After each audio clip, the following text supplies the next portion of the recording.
नमस्कार मित्रों, आप सबका हमारे चैनल में स्वागत है। पंचतंत्र की श्रृंखला में यह दूसरी कड़ी है इसकी, भाग 2, द्वितीय तंत्र मित्र संप्राप्ति। दक्षिण देश के एक प्रांत में महिला रोप्य नाम का एक नगर था। वहां एक विशाल बट वृक्ष की शाखाओं पर लघु पतनक नाम का कौवा रहता था। एक दिन वह अपने आहार की चिंता में शहर की ओर चला ही था कि उसने देखा कि एक काले रंग, फटे पांव और बिखरे बालों वाला यमदूत की तरह भयंकर व्याध उधर ही चला आ रहा है। कौवे को वृक्ष पर रहने वाले अन्य पक्षियों की भी चिंता थी। उन्हें व्याघ के चंगुल से बचाने के लिए वह पीछे लौट पड़ा और वहां सब पक्षियों को सावधान कर दिया कि जब यह व्याघ वृक्ष के पास भूमि पर अनाज के दाने बखेरे तब कोई भी पक्षी उन्हें चुगने की लालच से न जाए। उन दोनों को कालकूट की तरह जहरीला समझे। कौवा अभी यह कह ही रहा था कि व्याघ ने वटवृक्ष के नीचे आकर दाने बखेर दिए और स्वयं दूर जाकर झाड़ी के पीछे छिप गया। पक्षियों ने भी लघुपतनक का उपदेश मानकर दाने नहीं चुगे। वे उन दोनों को हलाहल विष की तरह मानते रहे। किंतु इसी बीच व्याघ के सौभाग्य से कबूतरों का एक दल परदेश से उड़ता हुआ वहां आया। इसका मुखिया चित्रग्रीव नाम का एक कबूतर था। लघुपतनक के बहुत समझाने पर भी वह भूमि पर बिखरे हुए दानों को चुगने के लालच को न रोक सका। परिणाम यह हुआ कि वह अपने परिवार के साथियों समेत जाल में फंस गया। लोभ का यही परिणाम होता है। लोभ से विवेक शक्ति नष्ट हो जाती है। स्वर्णमय हिरण के लोभ से श्री राम ने यह सोच सके कि कोई भी हिरण सोने का नहीं हो सकता है। जाल में फंसने के बाद चित्रग्रीव ने अपने साथी कबूतरों को समझा दिया कि वे अब अधिक फड़फड़ाने या उड़ने की कोशिश न करें, नहीं तो व्याघ उन्हें मार देगा। इसलिए वे सब अधमरे से हुए जाल में बैठ गए। व्याघ ने उन्हें शांत देखकर मारा नहीं, जाल समेट कर वह आगे चल पड़ा। चित्रग्रीव ने जब देखा कि अब व्याघ निश्चिंत हो गया और उसका ध्यान दूसरी ओर गया, तभी उसने अपने साथियों को जाल समेत उड़ जाने का संकेत दिया। संकेत पाते ही सब कबूतर जाल लेकर उड़ गए। व्याघ को बहुत दुख हुआ। पक्षियों के साथ उसका जाल भी हाथ से निकल गया। लघुपतनक भी उन उड़ते हुए कबूतरों के साथ उड़ने लगा। चित्रग्रीव ने जब देखा कि अब व्याघ का डर नहीं है तो उसने अपने साथियों से कहा, व्याघ तो लौट गया, अब चिंता की कोई बात नहीं है। चलो हम महिला रोप्य शहर के पूर्वोत्तर भाग की ओर चलें। वहां मेरा घनिष्ठ मित्र हेड़क नाम का चूहा रहता है। उससे हम अपने जाल को कटवा लेंगे, तभी हम आकाश में स्वच्छंद घूम सकेंगे। वहां हिरण्यक नाम का चूहा अपनी 1000 बिलों वाले दुर्ग में रहता था, इसलिए उसे डर नहीं लगता था। चित्रग्रीव ने उसके द्वार पर पहुंचकर आवाज लगाई। वह बोला, मित्र हिरण्यक, शीघ्र आओ, मुझ पर विपत्ति का पहाड़ टूट पड़ा है। उसकी आवाज सुनकर हिरण्यक ने अपने ही बिल में छिपे छिपे प्रश्न किया, तुम कौन हो, कहां से आए हो, क्या प्रयोजन है? चित्रग्रीव ने कहा, मैं चित्रग्रीव नाम का कपोतराज हूं, तुम्हारा मित्र हूं। तुम जल्दी बाहर आओ, मुझे तुमसे विशेष काम है। यह सुनकर हिरण्यक चूहा अपने बिल से बाहर आया। वहां अपने परम मित्र चित्रग्रीव को देखकर वह बड़ा प्रसन्न हुआ, किंतु चित्रग्रीव को अपने साथियों समेत जाल में फंसा देखकर वह चिंतित भी हो गया। उसने पूछा, मित्र, यह क्या हो गया तुम्हें? चित्रग्रीव ने कहा, जीव के लालच से हम जाल में फंस गए, तुम हमें जाल से मुक्त कर दो। हिरण्यक जब चित्रग्रीव के जाल का धागा काटने लगा तब उसने कहा, पहले मेरे साथियों के बंधन काट दो, बाद में मेरे काटना। हिरण्यक, तुम सबके सरदार हो, पहले अपने बंधन कटवा लो, साथियों के पीछे कटवाना। चित्रग्रीव और मेरे आश्रित हैं, अपने घर बार को छोड़कर मेरे साथ आए हैं। मेरा धर्म है कि पहले इनकी सुख सुविधा को दृष्टि में रखूं। अपने अनुचरों में किया हुआ विश्वास बड़े से बड़े संकट से रक्षा करता है। हिरण्यक चित्रगृह की यह बात सुनकर बहुत प्रसन्न हुआ। उसने सबके बंधन काट कर चित्रगृह से कहा, मित्र अब अपने घर जाओ, विपत्ति के समय फिर मुझे याद करना। उन्हें भेजकर हिरण्यक चूहा अपने बिल में घुस गया। चित्रगृह भी परिवार सहित अपने घर चला गया। लवपतनक कौवा यह सब दूर से देख रहा था। वह हिरण्यक के कौशल और उसकी सज्जनता पर मुग्ध हो गया।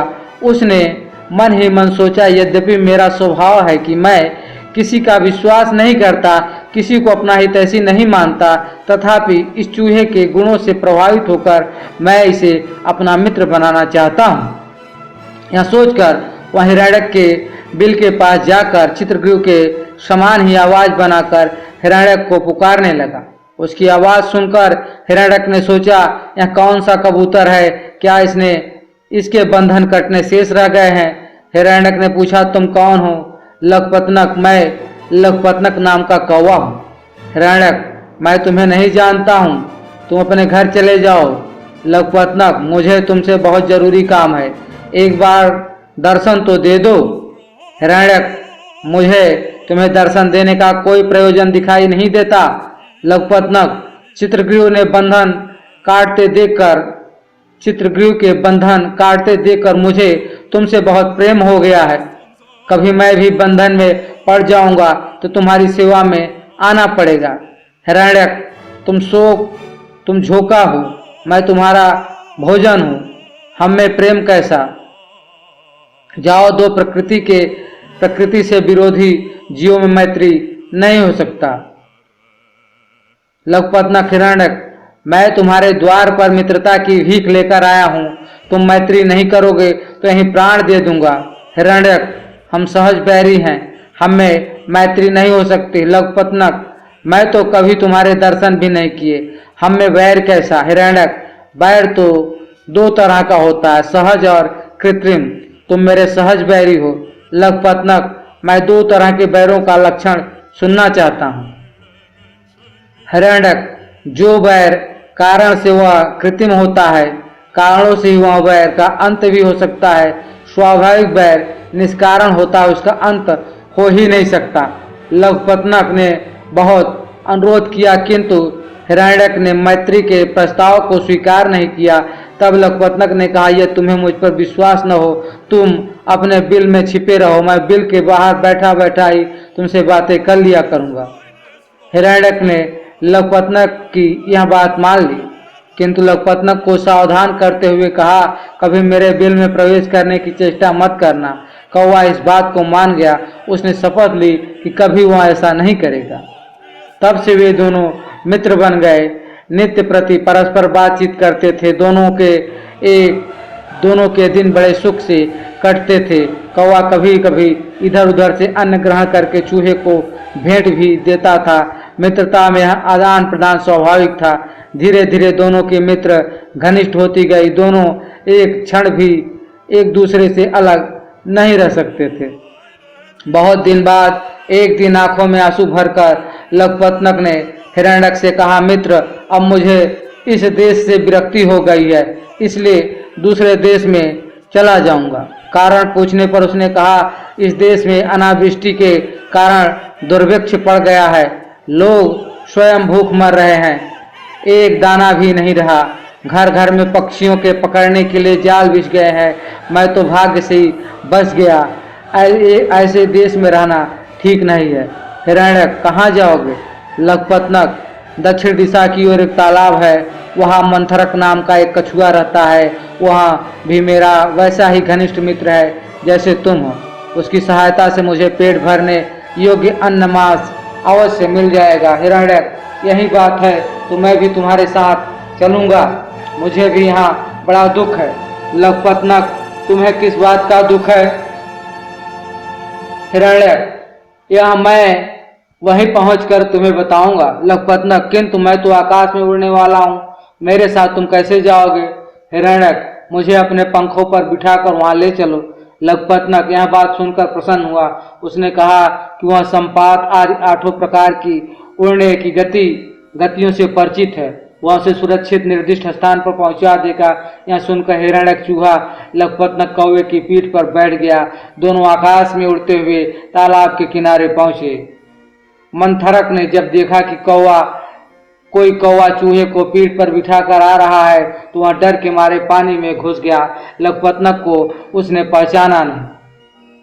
तब लखपतनक हिरण्यक को थोड़ी दूर छोड़कर पानी में लटकती हुई शाखा पर बैठकर जोर जोर से पुकारने लगा, मंथरक मंथरक, मैं तेरा मित्र लखपतनक आया हूँ, आकर मुझसे मिल। लखपतनक की आवाज सुनकर मंथरक खुशी से नाचता हुआ बाहर आया। दोनों ने एक दूसरे का आलिंगन किया। हिरण्यक की भी तब वहां आ गया और मंथरक को प्रणाम करके वहीं बैठ गया। मंथरक ने लखपतनक से पूछा, यह चूहा कौन है? भक्ष होते हुए भी तू इसे अपनी पीठ पर कैसे लाया? लखपतनक, यह हिरण्यक नाम का चूहा मेरा अभिन्न मित्र है। बड़ा गुड़ी है यह, फिर भी किसी दुख से दुखी होकर मेरे साथ यहाँ आ गया है। इसे अपने देश से वैराग्य हो गया है। मंथरक, वैराग्य का कारण? लखपतनक, यह बात मैंने भी पूछी थी। इसने कहा वहीं चलकर बतलाऊंगा। मित्र हिरण्यक, अब तुम अपने वैराग्य का कारण बतलाओ। हिरण्यक ने तब यह कहानी सुनाई। दक्षिण देश के एक प्रांत में महिलारोप्य नामक नगर से थोड़ी दूर पर महादेव जी का एक मंदिर था। वहां ताम्रचूर्ण नाम का भिक्षु रहता था। वह नगर से भिक्षा मांगकर भोजन कर लेता था और भिक्षा शेष को भिक्षा पात्र में रखकर खूंटी पर टांग देता था। सुबह सुबह उसी भिक्षा शेष में से थोड़ा थोड़ा अन्न वह अपने नौकरों को बांट देता था और उन नौकरों से मंदिर की लिपाई पुताई और सफाई कराता था। एक दिन मेरे कई जाति भाई चूहों ने मेरे पास आकर कहा, स्वामी, वह ब्राह्मण खूंटी पर भिक्षा शेष वाला पात्र टांग देता है जिससे हम उस पात्र तक नहीं पहुंच सकते हैं। आप चाहे तो खूंटी पर टंगे पात्र तक पहुंच सकते हैं। आपकी कृपा से हमें भी प्रतिदिन उसमें से अन्न भोजन मिल सकता है। उनकी प्रार्थना सुनकर मैं उन्हें साथ लेकर उसी रात वहां पहुंचा। उछलकर मैं खूंटी पर टंगे पात्र तक पहुंच गया। वहां से अपने साथियों को भी मैंने भरपेट अन्न दिया और स्वयं भी खूब खाया। प्रतिदिन इसी तरह मैं अपना और अपने साथियों का पेट पालता रहा। ताम्रचूर्ण ब्राह्मण ने इस चोरी का एक उपाय किया। वह कहीं से बांस का डंडा ले आया और उससे रात भर खूंटी पर टंगे पात्र को खटखटाता रहा। मैं भी बांस से पीटने के डर से पात्र में नहीं जाता। सारी रात यही संघर्ष चलता रहा। कुछ दिन बाद उस मंदिर में बृहस्पति नाम का एक सन्यासी अतिथि बनकर आया। ताम्रचूर्ण ने उसका बहुत सत्कार किया। रात के समय दोनों में देर तक धर्म चर्चा भी होती रही, किंतु ताम्रचूर्ण ने उस चर्चा के बीच में फटे बांस से भिक्षा पात्र को खटखटाने का कार्यक्रम चालू रखा। आगंतुक सन्यासी को यह बात बहुत बुरी लगी। उसने समझा कि ताम्रचूर्ण उसकी बात को पूरे ध्यान से नहीं सुन रहा है। इसे उसने अपना अपमान भी समझा। इसलिए अत्यंत क्रोधाविष्ट होकर उसने कहा, ताम्रचूर्ण, तू मेरे साथ मैत्री नहीं निभा रहा है, मुझसे पूरे मन से बात भी नहीं कर रहा है। मैं भी इसी समय तेरा मंदिर छोड़कर दूसरी जगह चला जाता हूँ। ताम्रचूर्ण ने डरते हुए उत्तर दिया, मित्र, तू मेरा अनन्य मित्र है, मेरी व्यग्रता का कारण दूसरा है। वह यह है कि यह दुष्ट चूहा खूंटी पर टंगे भिक्षा पात्र में से भी भोज्य वस्तुओं को चुरा कर खा जाता है। चूहे को डराने के लिए भी मैं भिक्षा पात्र को खटका रहा हूँ। इस चूहे ने तो उछलने में बिल्ली और बंदर को भी मात कर दिया है। बृहस्पति, उस चूहे का बिल तुझे मालूम है? ताम्रचूर्ण, नहीं, मैं नहीं जानता। बृहस्पति, हो न हो इसका बिल भूमि में गड़े किसी खजाने के ऊपर है, तभी उसकी गर्मी से यहाँ इतना उछलता है। कोई भी कारण अकारण नहीं होता, कोई भी कार्य अकारण नहीं होता। कूटे हुए तिलों को यदि कोई बिना कूटे तिलों के भाव बेचने लगे तो भी उसका कारण होता है। ताम्रचूर्ण ने पूछा कि कूटे हुए तिलों का उदाहरण आपने कैसे दिया?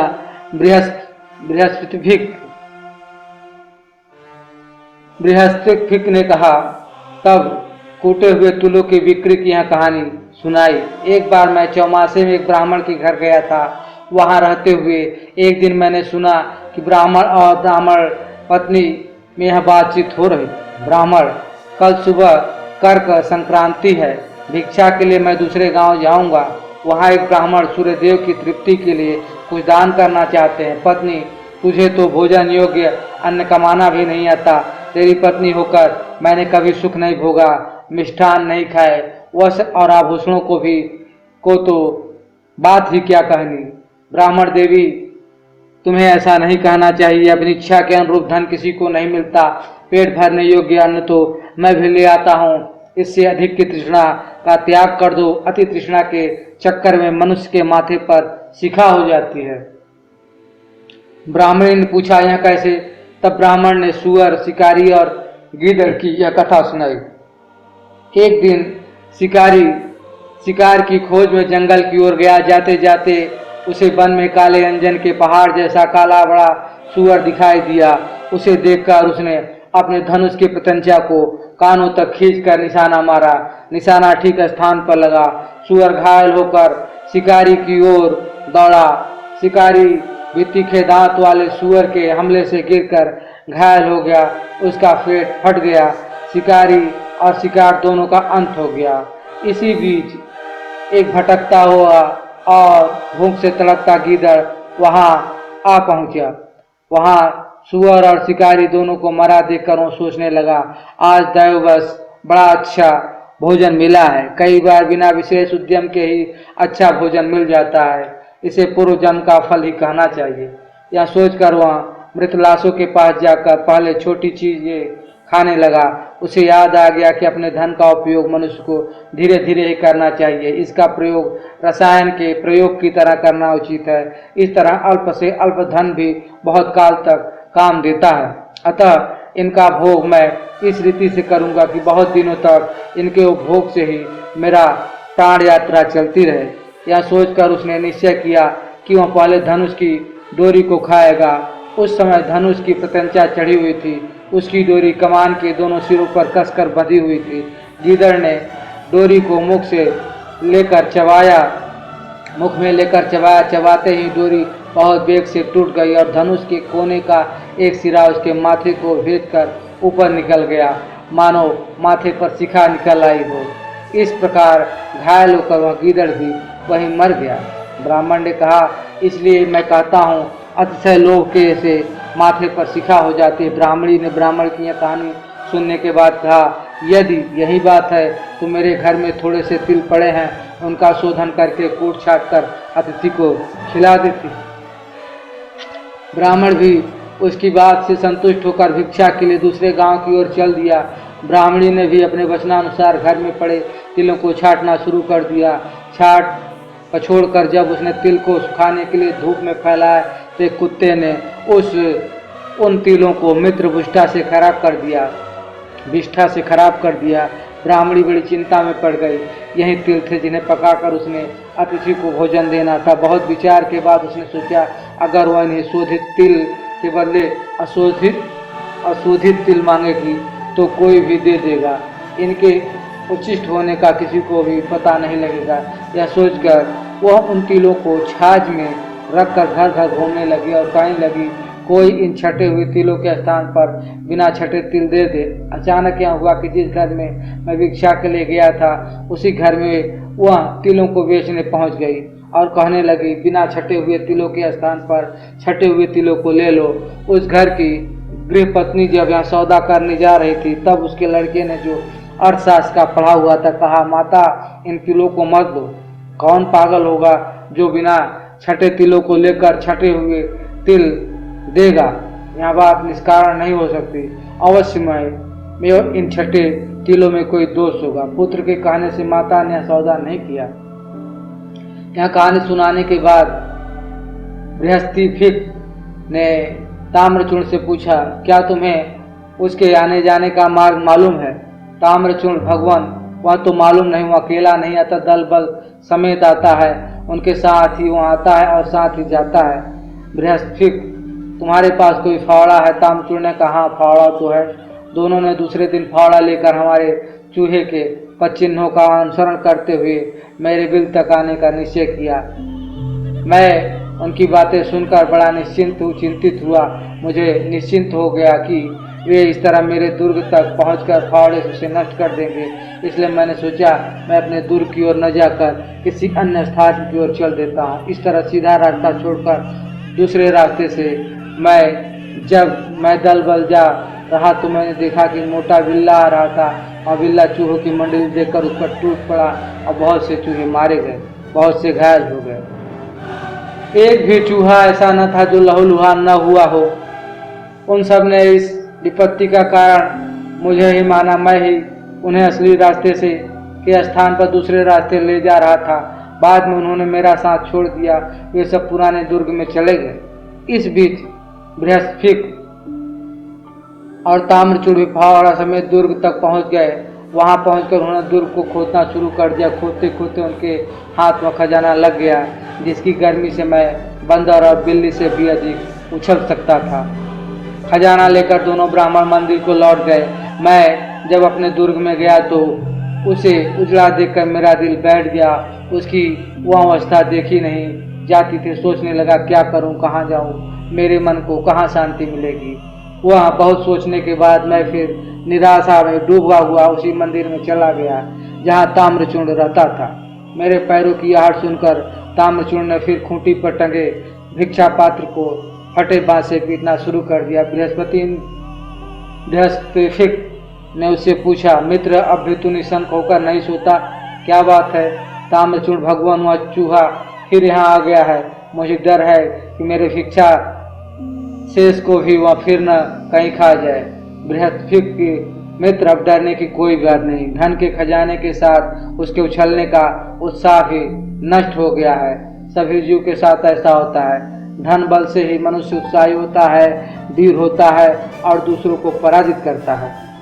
यह सुनकर मैंने पूरे बल से छलांग मारी, किंतु खूंटी पर टंगे पात्र तक न पहुंच सका और मुख के बल जमीन पर गिर पड़ा। मेरे गिरने की आवाज़ सुनकर मेरा शत्रु बृहस्पति ताम्रचूड़ से हंसकर बोला, देख ताम्रचूड़, इस चूहे को देख। खजाना छिन जाने के बाद वह फिर मामूली चूहा ही रह गया। इसकी छलांग में अब वह वेग नहीं रहा जो पहले था। धन में बड़ा चमत्कार है। धन से ही सब बली होते हैं, पंडित होते हैं। धन के बिना मनुष्य की अवस्था दंतहीन सांप की तरह हो जाती है। धनाभाव से भी बड़ी दुर्गति हो गई। मेरे ही नौकर मुझे उलाहना देने लगे, यहाँ चूहा हमारा पेट पालने योग्य तो है ही नहीं, हाँ हमें बिल्ली को खिलाने योग्य अवश्य है। यह कहकर उन्होंने मेरा साथ छोड़ दिया। मेरे साथी मेरे शत्रुओं के साथ मिल गए।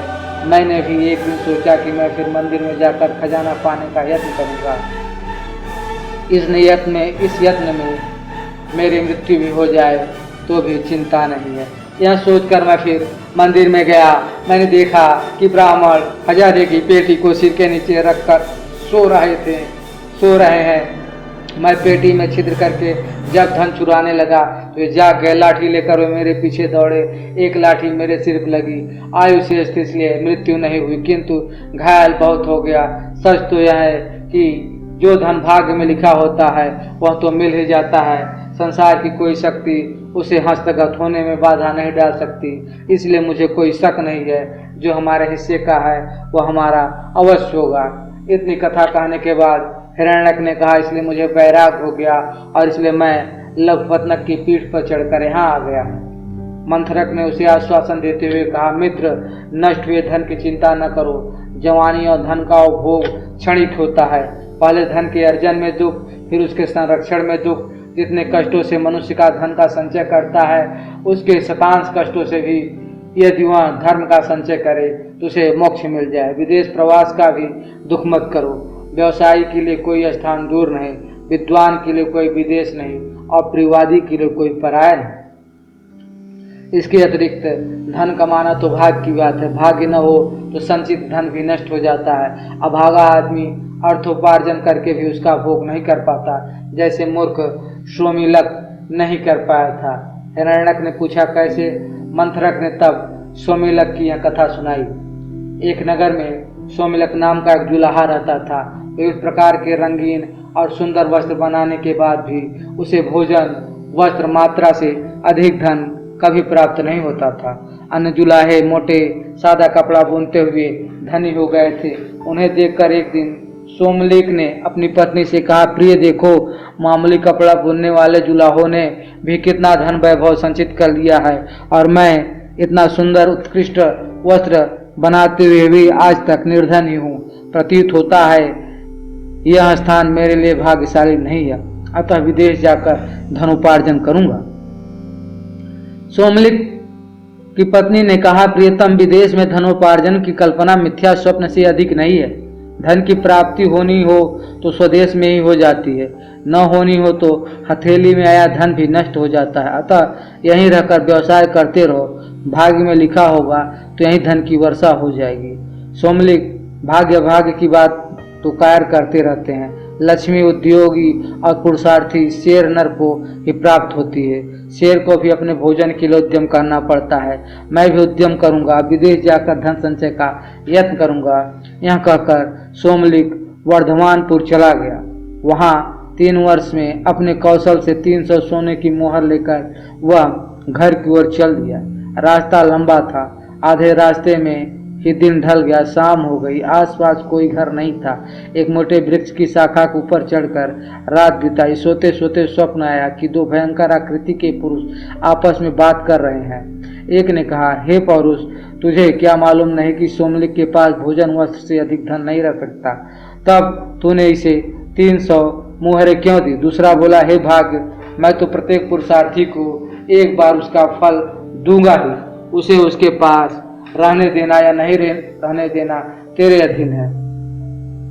स्वप्न के बाद सोमलिक की नींद खुली तो देखा कि मोहरों का पात्र खाली था।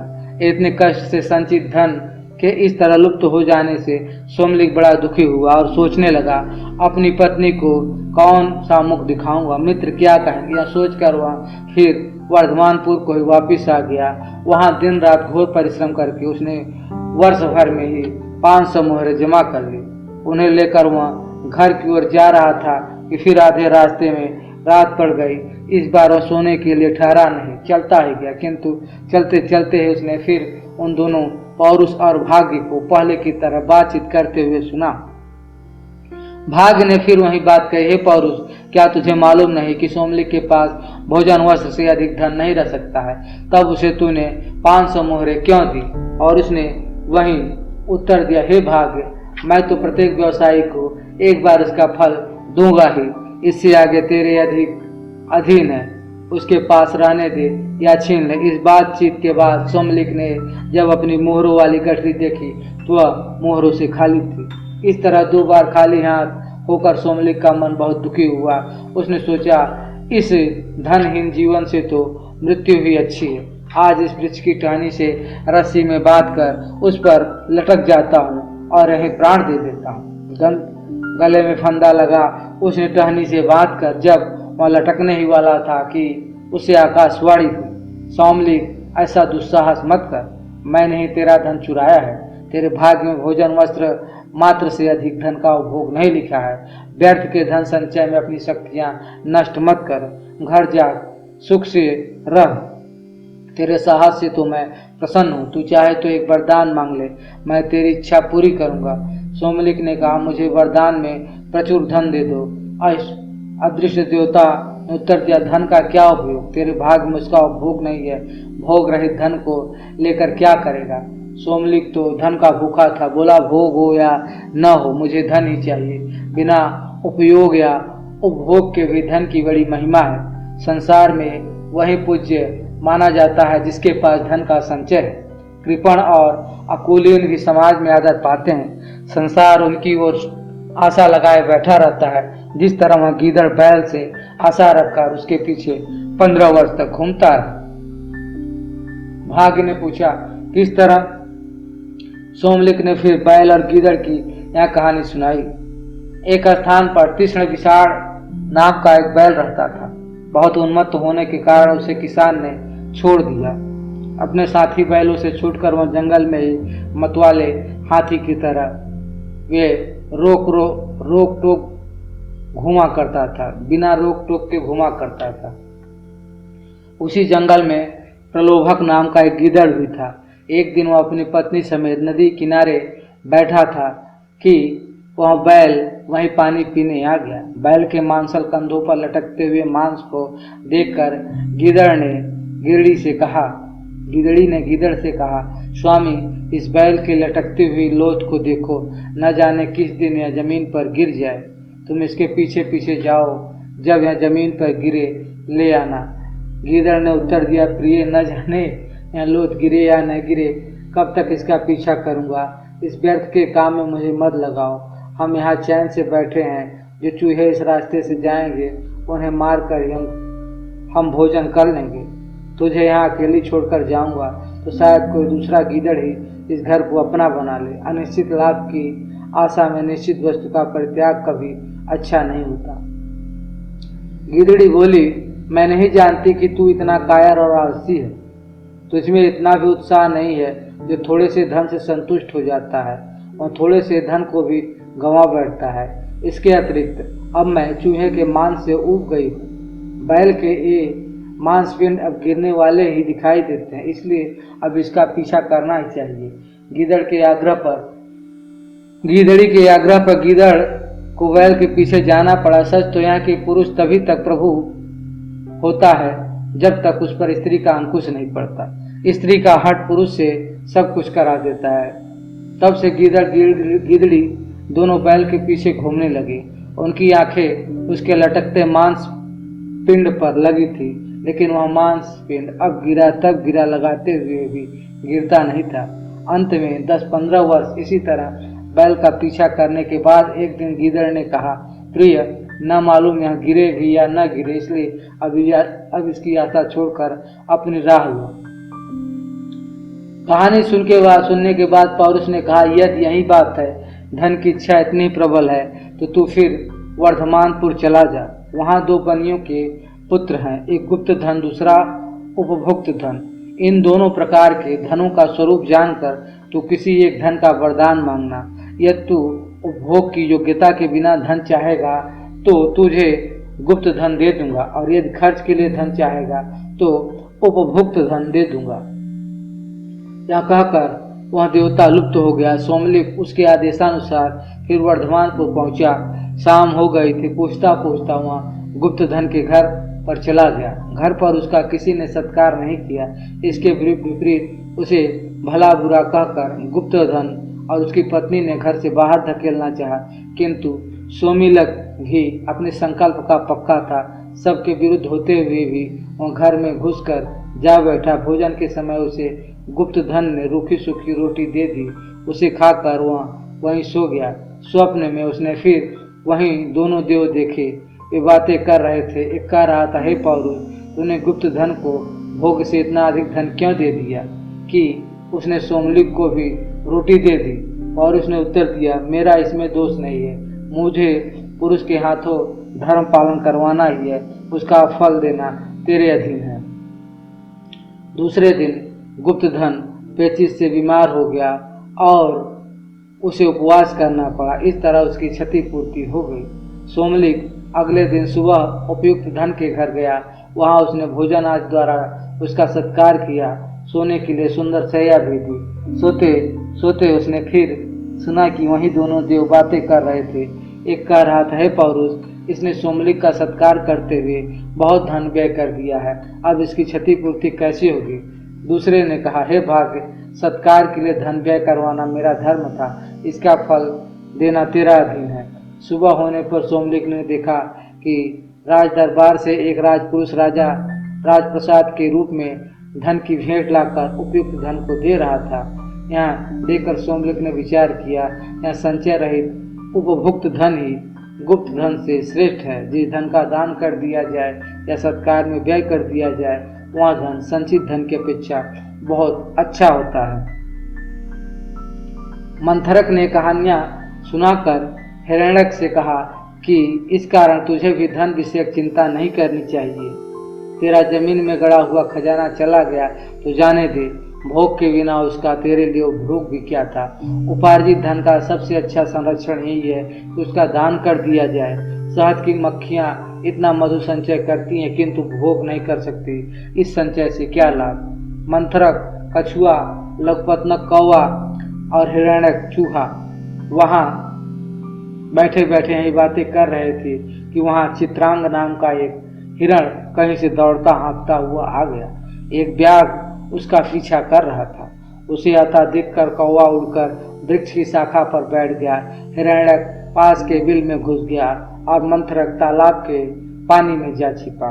कौवे ने हिरण्यक को अच्छी तरह देखने के बाद मंथरक से कहा, मित्र मंथरक, यह तो हिरण्यक के आने की आवाज है। एक प्यासा हिरण पानी पीने के लिए तालाब पर आया है, उसी का यहाँ शब्द है, मनुष्य का नहीं।